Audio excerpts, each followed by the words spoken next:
Bismillah. Bonjour, toujours dans la série des leçons pour la préparation de la certification en pays et temps. Nous sommes dans la leçon numéro 6. On va traiter comment on va utiliser pays et temps. Toujours on est dans la dernière leçon dans le module numéro 1 pour la certification PCP. Bon, la première des choses, donc il existe de nombreuses façons d'utiliser pays et temps. Bon,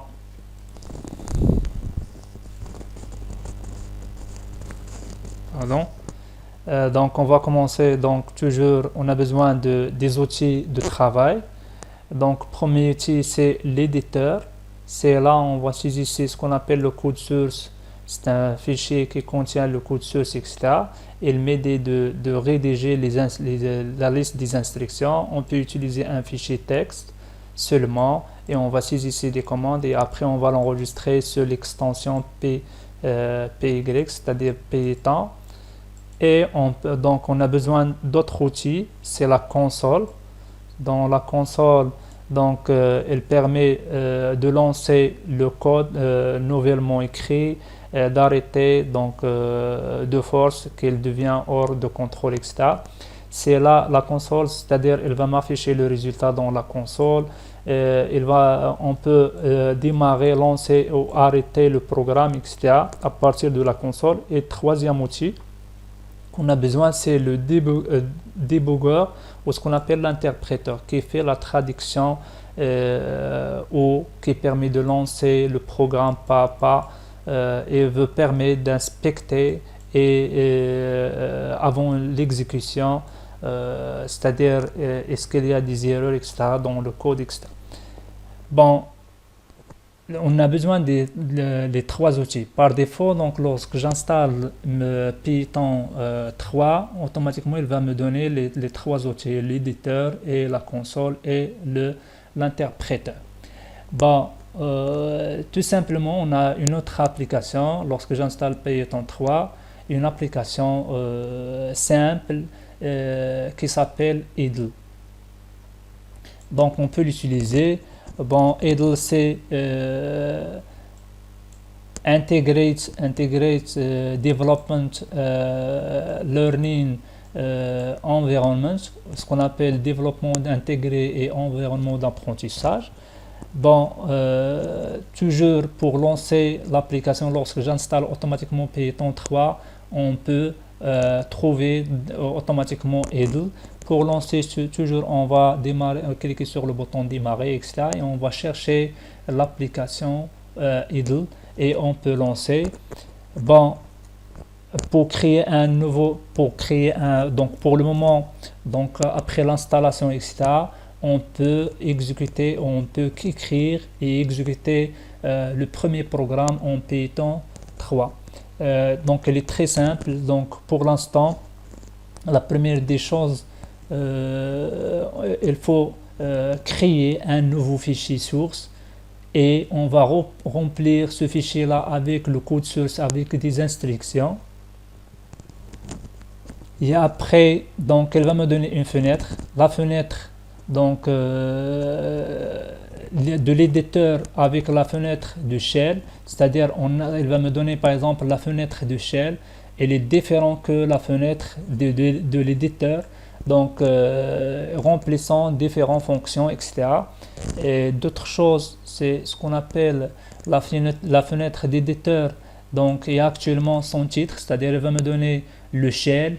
Et à partir du shell, c'est-à-dire elle va me donner le shell qui contient les choses, etc. ici. Et ici, on a le menu fichier. Donc, je peux lancer un éditeur. Donc, elle va me donner par exemple un nouveau fichier qui ne contient pas donc son nom. Mais donc, elle est recommandée de travailler, donc de donner un nom pour ce fichier-là, etc. Bon, pour nous, bon. La première des choses, lorsque je lance Idle, elle va me donner le shell. Par défaut, il va me donner le shell. Et à partir du shell, je peux lancer un nouveau fichier. Je clique sur le menu fichier et on va l'enregistrer. Elle va me donner un nouveau fichier. On va l'enregistrer sur n'importe quel nom et on va le mettre dans le bureau. Ça, c'est un TP qu'on va faire donc tout de suite. Et on va saisir donc ce qu'on appelle dans le fichier source, on va saisir des codes ou ce qu'on appelle des instructions et on peut l'exécuter. Bon, et automatiquement on va l'enregistrer. Par défaut, il va m'enregistrer par l'extension PY. Ou je peux utiliser un fichier, on a déjà dit ça, donc je peux utiliser un fichier texte et on va sauvegarder toujours avec l'extension PY, c'est-à-dire Python. Bon, pour le moment, donc on a le fichier, pour le moment il est vide et après je peux lancer ou je peux écrire des instructions. Pour le moment on va saisir une seule instruction qui s'appelle print. Donc, elle permet de faire quoi? De m'afficher le texte bienvenue dans le premier programme en Python. Ça, c'est l'objectif. Donc, on va créer un fichier et on va, fichier source, on va saisir le code source, on va saisir une seule ligne qui s'appelle print de bienvenue dans le premier programme en Python et on peut l'exécuter pour visualiser le résultat sur la console ou sur l'écran. Bon, ça c'est le premier programme qu'on va créer, c'est-à-dire on va créer un programme qui permet de m'afficher à l'écran le message bienvenue sur la programmation en Python.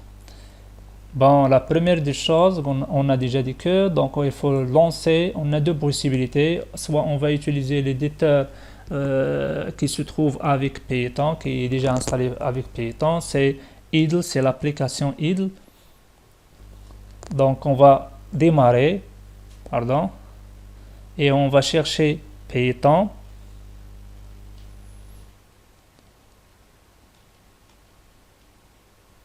Il est où? Voilà, ça c'est Python. Et regardez, ça c'est l'application idle et ça c'est ce qu'on appelle la console ou le shell Python 3. On va lancer. Donc ça, automatiquement, il va me donner le shell. Et à partir d'ici, c'est la console. Et je peux créer, on va cliquer sur File, un nouveau fichier et on va sauvegarder, c'est-à-dire on va sauvegarder sur le bureau et on va mettre le nom, par exemple, premier programme. Numéro 1. Et on va, pour le moment, le fichier, ça c'est le fichier, ça c'est la console.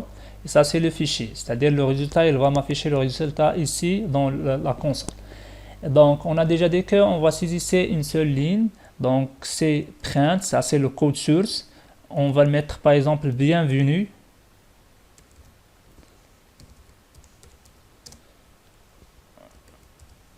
Dans Python par exemple, on va saisir bienvenue dans Python. Et ici, toujours, on va sauvegarder et on va cliquer sur, par exemple, exécuter. Et lorsque j'exécute et regarde ici, elle va m'afficher le message qu'on a saisi ici. C'est-à-dire ce programme-là, donc, elle va m'afficher le texte bienvenue. On a d'autres méthodes. Regardez le fichier qu'on a sauvegardé. Donc, il s'appelle quoi? Donc, premier programme. Voilà, programme numéro 1. Ou je peux saisir dans un fichier texte. Ça, c'est un fichier texte. Je peux écrire mon programme ici, le code source, print, par exemple, et on va saisir bonjour. Et on va l'ajouter d'autres instructions pour arrêter l'affichage. Donc, pause, pardon. Input. On va voir ça après dans les autres modules.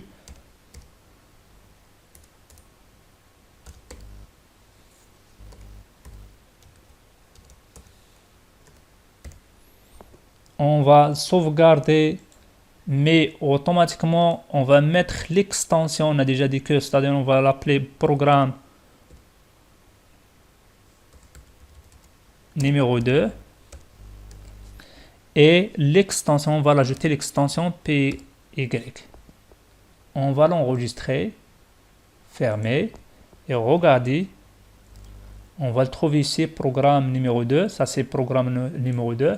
Je peux faire double-clic. Il va me lancer, par exemple, dans la console. Ou je peux utiliser l'application idle. Donc, on va l'ouvrir avec l'application idle. Il va m'afficher le code source et je peux l'exécuter avec le shell idle. Donc, on a les deux méthodes. Pour le moment, ça, c'est le premier programme en Python. Finalement, on a fini le module numéro 1. Donc, on va faire un petit résumé sur le module numéro 1. On a déjà dit que donc, dans le module numéro 1, donc, on a vu ce qu'on appelle les principes fondamentaux de la programmation informatique, c'est-à-dire comment l'ordinateur fonctionne, comment le programme s'exécute, comment le langage de programmation est défini et construit. Et après, on a déjà vu la différence entre la compilation et l'interprétation. Et après, on a vu les informations de base sur Python et comment il se positionne parmi les autres langages de programmation. Et la différence entre leurs versions. Et dernier élément qu'on a déjà vu, c'est les ressources d'études, les différents types d'interfaces que vous utilisez au cours, etc. Bon, pour le moment, on a fini donc la leçon numéro 6 et même c'est donc on a fini le module numéro 1. Prochainement, c'est module numéro 2. Donc toujours c'est pour la certification PCP. Donc c'est Certified Entry Level Programme Python Programmer. Donc finalement, merci pour votre attention. À la suite.